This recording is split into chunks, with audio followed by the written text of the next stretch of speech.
Qui sommes-nous face à la violence? Voici Charles, c'est un jeune homme de 23 ans. Il vient tout récemment d'intégrer la jeunesse vigilante du Parti des Valeureux.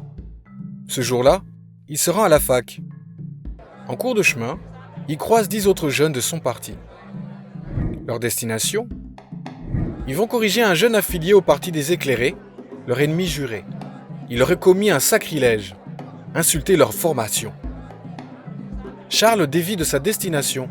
L'école ne va pas disparaître, il ira même demain. Arrivé sur place, il trouve le jeune soupçonné de sacrilège en mauvaise posture. Le cœur de Charles bat. Paul, le chef de leur section, le tranquillise. Louis, c'est pire qu'un serpent. Crois-moi, s'il te rattrapait, je ne donnerais pas cher de ta peau. La sentence est fixée. Battre le jeune effronté jusqu'à ce qu'il crache le lait qu'il a tété enfant. Alors que les autres jeunes se ruent vers le malheureux, Charles se tient à l'écart. Il se pose des questions. Puisqu'il n'avait jamais vu ce jeune, qu'est-ce qui lui prouve qu'il appartient au Parti des Éclairés?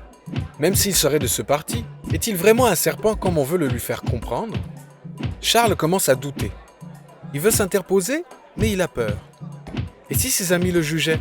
Mais si les jeunes du Parti des Éclairés sont appelés des serpents, il doit y avoir une raison. Charles décide alors de se joindre aux autres. Au moment de porter le premier coup, il se rend compte qu'il s'agit en fait de son cousin. Que faire alors? S'interposer? Fuir? Ou laisser faire? Et vous, que feriez-vous à sa place?